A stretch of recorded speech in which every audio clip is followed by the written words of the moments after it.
अब यकीन माने मैं 3 दिन सवाओं के पुल के नीचे मतलब भूखा सोया हुआ हूँ। ये तो कुछ नहीं, बीच में आके यकीन माने जेब में 10 रुपए भरने के लिए नहीं होते थे। मैं सफदर चौक से जेडीसी तक पैदल जाता था, जेडीसी से खाना लाके खाने के लिए। बचाते हमने एक पिज़्ज़ा का ओवन खरीद लिया छोटा मोटा। ये ऐसे हालात से गुजर के आज अल्लाह का शुक्र है कि हम यहाँ तक पहुँचे हैं।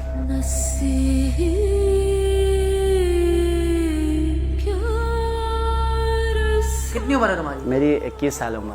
21 साल उम्र? 21 साल उम्र। 21 साल की उम्र में तुम अपना पिज्जा रेस्टोरेंट बना रहे जी, हो। और दूसरी वेटर बात, वेटर कितने रखे हुए तुमने? क्या वेटर तो खैर कोई नहीं है, खुद मैं इस टाइम पे झाड़ू भी मार रहा होता हूँ, मैं खुद सफाई भी कर रहा होता हूँ। हम हर चीज़ ही खुद कर रहे होते हैं। और आज अल्लाह का शुक्र 4 मेरे पास बंदे हैं, 4 मतलब एज ए सपोर्ट के तौर पर हमारे पास बैठे हुए हैं। सोते कहाँ? सोते पीछे ही। हमने ये ग्राउंड फ्लोर कहीं से जो पोर्शन नहीं होता वो सारा हमने पोर्शन उठाया हुआ है, क्योंकि हमारा 24 घंटे किचन चलता रहता है। तो जिस टाइम भी ऑर्डर आया ना तो हम कैंसिल नहीं करते। सुबह 10 बजे आया तो हम उठ के कोई ना कोई उठ के बना के दे के आ रहा होता है। अब्बू को फ़ोन किया कभी? अब्बू को, हाँ अब्बू पिछले साल मैंने खुद बुलाया था अब्बू को इधर। अब्बू और अम्मू दोनों आ गए थे।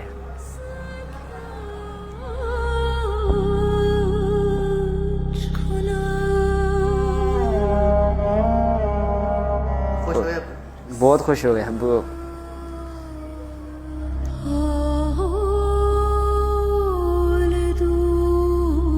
और आज जो मेरी कामयाबी पे सबसे ज़्यादा खुश है वो मेरा अब्बा है।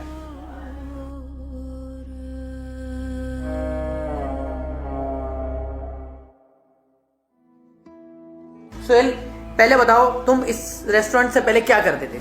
सबसे पहले तो खैर 2017 को मैं गिलगित से भाग के कराची आया था। भाग के आए थे? क्यों भाग के आए थे? क्योंकि मैं क्लास 8 में फेल हुआ था, तो अब्बा ने मुझे मारे, तो मुझे मतलब यहाँ की अजीब सा फील हुआ। तो कितने पैसे लेकर आए थे? 5,000 लेके आया था। 5,000 लेके कराची आ गए तुम भाग कर? बिल्कुल। उसके बाद क्या किया? उसके बाद जब मैं कराची पहुंचा सोराब गोड पे मुझे उतारा गया, तो उसके बाद मैं आया समावा तक। समावा तक आने के बाद मेरे पास पैसे खत्म हो गए थे। यकीन माने मैं 3 दिन समावा के पुल के नीचे मतलब भूखा सोया हुआ हूँ। और इसके बाद ये मेरे पास एक छोटा मोबाइल हुआ करता था नोकिया, बेच दिया मैंने 200 रुपये का। बंदा 200 रुपये का कितने दिन खाना खा सके। एक दिन बाई चांस गिलगित से मेरी मुलाकात हो, उसने पूछा कहाँ क्यों?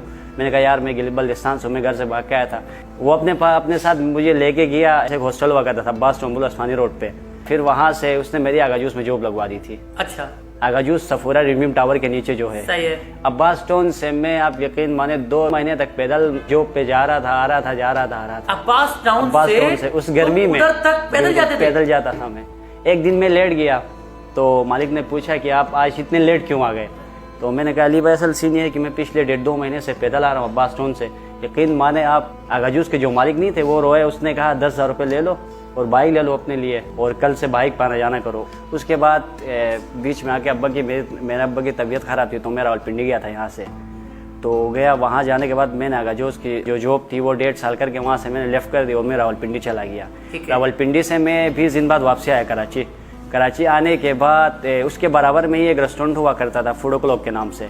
वहाँ मैं एज अ मतलब स्वीपर लग गया था। वहाँ से किचन में घुसते यकीन माना हालांकि स्वीपर की जॉब करने लग गया। अच्छा। उसके साथ मैंने अपनी पढ़ाई भी तो कंटिन्यू रखनी थी। मैं मतलब झाड़ू वाड़ू मार के फिर मैं अपने सेंटर के लिए जाता था। वहाँ से फिर मैं नीचे किचन में घुसते मैंने फास्ट फूड और पिज़्ज़े का काम पूरा सीख लिया। और उसके बाद ये हुआ कि गाँव से मेरे कज़न भी आ गए। अब वहाँ से 5,000 वो बचाते थे, 4,000 में बचाता था, कभी 3,000 वो, कभी 5,000 में बचाता था। बचाते हमने एक पिज़्ज़ा का ओवन खरीद लिया छोटा मोटा। हमने कहा यार अपना कारोबार करते, जान छूट जाएगी प्राइवेट जॉब से। आप यकीन माने कचरा कुंडी की जगह थी वहाँ, मतलब कुत्ते भी बैठना पसंद नहीं करते थे। 6,000 रुपये में हमने वो जगह उठाई थी किराए पे 6,000 हमने वो जगह उठाई। वहाँ सफाई वफाई करके हमने अपने सफ़र का आगाज़ कर दिया। और करते फिर उसके बाद भी बहुत सारे मुश्किलात, मार्केटिंग के लिए पैसे नहीं हुआ करते थे। ये तो कुछ थी, बीच में आके यकीन माने जेब में 10 रुपये भरने के लिए नहीं होते थे। मैं सफदर चौक से जेडीसी तक पैदल जाता था, जेडीसी से खाना लाके खाने के लिए। ये ऐसे हालात से गुजर के आज अल्लाह का शुक्र है कि हम यहाँ तक पहुँचे हैं। और आज यहाँ पे हमारा किराया तो खैर कवर हो रहा है, लेकिन मुझे वो मज़ा नहीं आ रहा कि मतलब यानी कि एक मतलब मैं कुछ कमा नहीं रहा इस टाइम पे। और जो मैं फंसा हुआ हूँ इस चीज़ से, क्योंकि मेरे पास मार्केटिंग के पैसे नहीं थे। जो मेरे पास पैसे थे वो मैंने यहाँ सारे लगा दिए। तो मैंने फेसबुक पे बहुत देखे, सारे ब्रोकर पैसे मांग रहे होते आजकल, सिवाय आप ही मुझे मिले हो, मतलब जो बगैर 1 रुपया और मतलब उसके मेरे पास आया है। सही है, आपके अलावा मैंने जितने बंदों से कॉन्टेक्ट करा, किसी ने 10,000, किसी ने 20,000, किसी ने 25,000। और बाई चांस आपका एक वीडियो क्लिप आया था मेरे पास, तो उसी टाइम में मुझे अंदाज़ा हो गया था, मतलब यानी कि आपकी वीडियो देख के यार ये बंदा, इससे मैं कांटेक्ट करूँगा, ये आ जाएगा एक ना एक दिन मेरे पास के मुझे उसी टाइम पे ही मतलब कुछ उम्मीद नज़र आ गई थी कि ये बंदा एक ना एक दिन मेरे पास आएगा, और ये बात हकीकत हुई और आज आप मेरे सामने खड़े हैं। तुम इतना इमोशनल क्यों? तो जाहिर सी बात है, मैं मुश्किल वक्त से गुजर के आज इन हालात में आ चुका हूँ, और यहाँ आने के बाद मैं फंसा हुआ मार्केटिंग के लिए, मेरे पास कोई सोर्सेस नहीं है। तो जाहिर सी बात इमोशनली तो इस टाइम पे बंदे की फीलिंग्स कैसी होनी चाहिए। बड़े मुश्किल से, यकीन माने, इस हालात तक पहुँचे, ऐसे नहीं पहुँचे।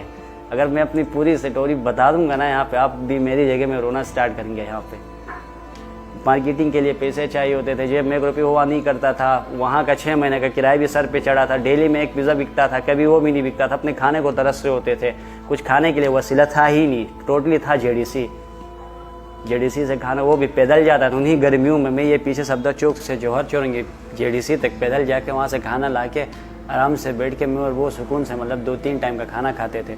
ज़िंदगी में कभी हौसला नहीं हारा, जितने भी मुश्किलात आ गए अल्लाह पाक का लाख लाख शुक्र अदा करके। एक दिन तो खैर बहुत रोया छत पे निकल के, सही अल्लाह पाक के सामने जा नमाज बिठा खोल के, मैंने कहा अल्लाह देना तो इसी कराची में माला माल करके, तो नहीं देना तो यही बेजलील कर। उस दिन के बाद से पता नहीं अल्लाह पाक का क्या करम हो गया। मैं यही दुआ करता हूँ कि अल्लाह पाक मुझे दे दे और मैं जेडीसी को अपनी तरफ से हर मंथ के 10% में जेडीसी को सपोर्ट कर सकूँ। सोहेल ने मुझे मैसेज किया था। अच्छा, पहले तुम अजीब सा, ये रो रहा था अभी कैमरे के पीछे ना, और तुम रो नहीं, टेंशन क्यों ले रहे हो, सही हो जाएगा सर। इतना जबरदस्त पिज्जा है ना इसका, मैंने खाया अभी। सिर्फ इस बच्चे के पास पैसे नहीं है, ये पूरी डाइनिंग वाइनिंग इसने खुद खड़े होकर बनाई है, खुद पिज्जा लगाता है, खुद झाड़ू देता है, खुद डिलीवरी करता है, सब कुछ खुद कर रहा है। उम्र कितनी है? 22 साल।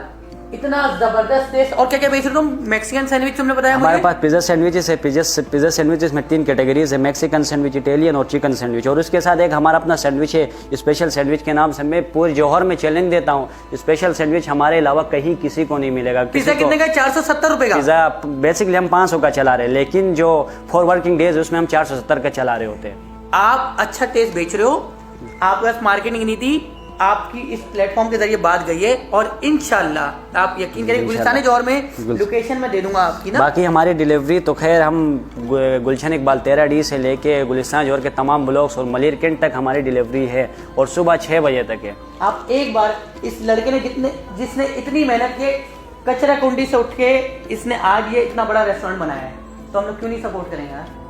वीडियो जरूर शेयर करिएगा, सही है ना भाई? टेंशन नहीं लो तुम। ठीक है संजय, ओके, थैंक यू। और मेरी थिंकिंग यही है कि मतलब जेडीसी ने जो मुश्किल वक्त में हमारा साथ दिया ना, मैं चाहता हूँ कि मतलब यानी कि मेरे पास 2-4 पैसे आ जाए और मैं अपने हिस्से से देख के महीने का आखिर में जो बच जाए वहाँ से 10% जेडीसी वगैरह उनको मैं सपोर्ट करूँ। मेरी दिल की ख्वाहिश ये है, बाकी मैं अपने लिए कुछ बचाना नहीं चाहता। जिनके पास है वो क्या लेके गए हैं।